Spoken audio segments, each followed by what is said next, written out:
This is the Now San Diego. Big shakeup on the Supreme Court today. Good afternoon. I'm Kimberly Hunt.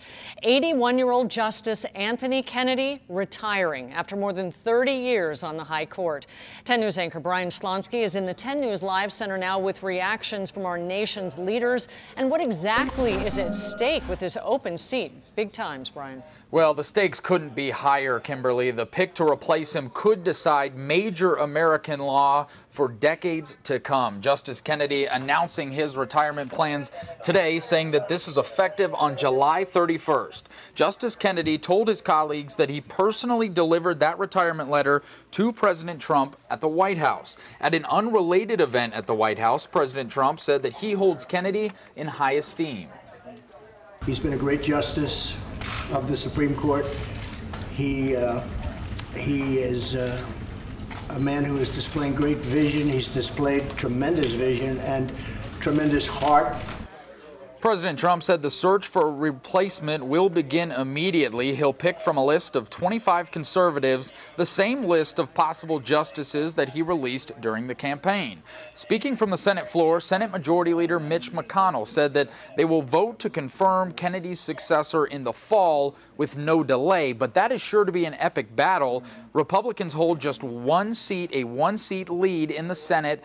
Democrats say there should be no vote until after midterm elections. Many conservatives, of course, followed President Trump in the first place after his promise to transform the Supreme Court, and now a chance to work on that. So we will watch as this battle continues and see who he chooses from that list of 25 conservatives. Kimberly. That's right. That's huge for our country. Thank you, Brian. New details in the murder of a man in a Vista apartment complex over the weekend. The sheriff's department says the man killed was 21-year-old Victor Canseco. Today, his accused killer, 26-year-old Sergio Orozco, faced a judge for the first time. Deputies say Orozco stabbed Canseco multiple times early Sunday morning after a fight. We're also learning the two of them are brother-in-laws. Orozco was arrested a few blocks away after crashing his car. He'll be back in court July 9th. All right, now let's check out our lineup. And we have some good news to start with here because there could be a new cure for the flu by winter. Yeah, and it's just a single pill. The FDA is testing it right now, so we're going to fill you in on that today. And also, a new warning about navigation systems in our cars and in our phones. They can obviously be a distraction on the road, so which is actually safer to use? We have a comparison on that. And we're also checking out a new service for seniors. They build themselves as a way to rent grandkids, but they're really talking about college-age men and women who can help with daily tasks.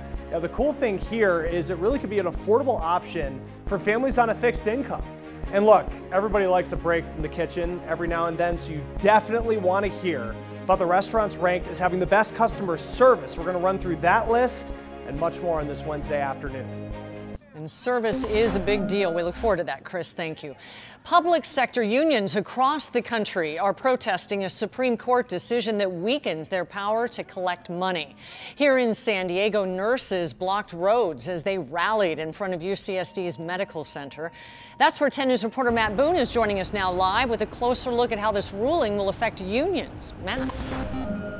Good afternoon, Kimberly. Yeah, a big group of union members, supporters, and nurses rallied outside here, walking around the block, as you mentioned, at one point blocking traffic. We've got some video of those big crowds walking around the block here. At one point, some of those union members even were forced to start directing traffic around them. But a little bit of background here. This case is known as Janus versus AFSCME. That's the union in Illinois.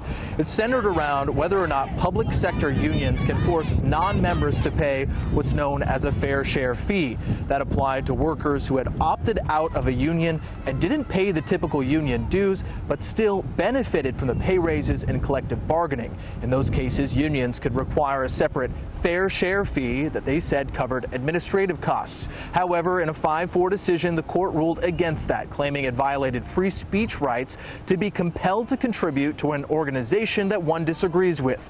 Nurses argue, however, with a weakened voice, they could start seeing lower wages and higher layoffs as employers gain the upper hand. Nurses with strong unions are more likely to stand up and fight back when our employers want to make cuts to safe staffing and patient services. Nurses need union support to ensure hospital profits are not made at the expense of our patient safety.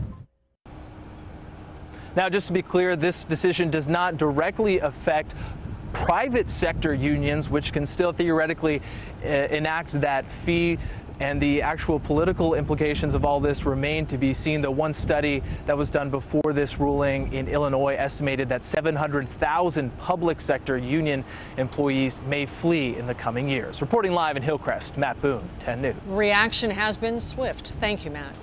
Taking a live look downtown, where in about an hour, hundreds of hotel workers will be protesting, some of them right outside their work. This evening's protest specifically targets Marriott International and the hotels that fall under the company's various brands. It comes as the union begins contract negotiations. The workers say one of their main concerns is earning more money. The protest begins at the Westin Gas Lamp. It ends at the Marriott Marquis. There will be similar protests in at least 7 other cities.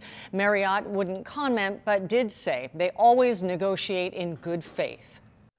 A major development today in that deadly officer-involved shooting last week in East Pittsburgh, Pennsylvania. It has sparked massive protests, and now the officer, Michael Rosfeld, you see him right here. He is charged with criminal homicide for Antoine Rose's death. The teenager was unarmed, shot in the back, running from a traffic stop. And the Now's Kamasi Aaron, she is in East Pittsburgh today, gathering new information, along with getting reaction from the family. Earlier at the courthouse, the family said they are cautiously optimistic about charges being filed. But more than that, they said they were relieved to hear the district attorney confirm what they believed all along, that Antoine had not committed a crime. We will do whatever we feel is in the best interest of justice for Antoine Rose. Antoine Rose's mother couldn't hold back her tears. It is justifying, or vindicating, I should say, that information proves to be what we believed it to be as untrue. Just moments after the DA's office told her her 17-year-old son had committed no crime in the moments before a police officer shot and killed him, and that the man who pulled the trigger would be charged with murder. This family is holding out for a conviction and proper sentencing, and that is a very, very difficult thing, not only to come by in Allegheny County, but in the United States.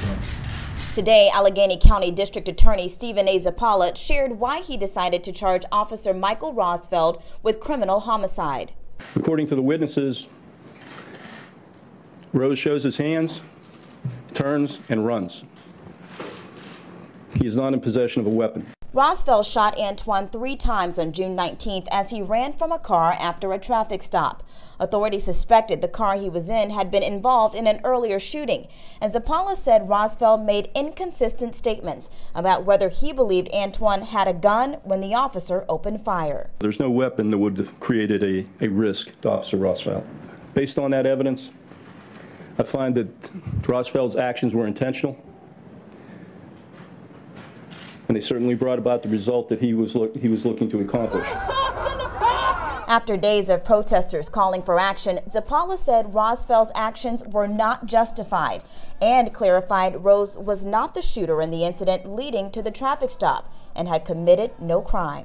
Mr. Rose never did anything in furtherance of any crimes in North Braddock. Rosfeld was released on bond earlier this morning, something the DA said he argued against. Rose's family says it shows a system that's bent in favor of law enforcement. In Pittsburgh, I'm Kamasi Aaron for The Now.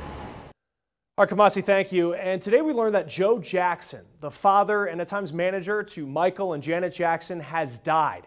He passed away today at the age of 89 at a Las Vegas hospital. He'd been in some poor health for a little while now. Jackson tweeted on Sunday, quote, "I have seen more sunsets than I have left to see. The sun rises when the time comes, and whether you like it or not, the sun sets when the time comes." Janet Jackson hailed her dad during an acceptance speech at a Radio Disney Awards ceremony this past weekend, saying, "My father drove me to be the best I can." All right, let's update you now with some stories that we have in our Now news feed. Government workers, they don't have to pay for unions. Yeah, that was the Supreme Court's ruling today. Some states have been forcing workers to contribute to unions even when they weren't in them. Well, we could get some information tomorrow on when President Trump and Vladimir Putin could meet face to face. National Security Advisor John Bolton, he went to Russia today, and CNN says that Finland is a potential meeting site. Well, we are halfway to the holidays. Can you believe it? And Kohl's is already doing holiday hiring. This is the earliest they've ever done it. Experts say stores are competing because less people are available for work this year. All right, let's head back to our lineup here. How would you feel about beating the flu with just one pill? That could actually be a reality this winter. We're going to tell you about this new drug in the works when the Now continues.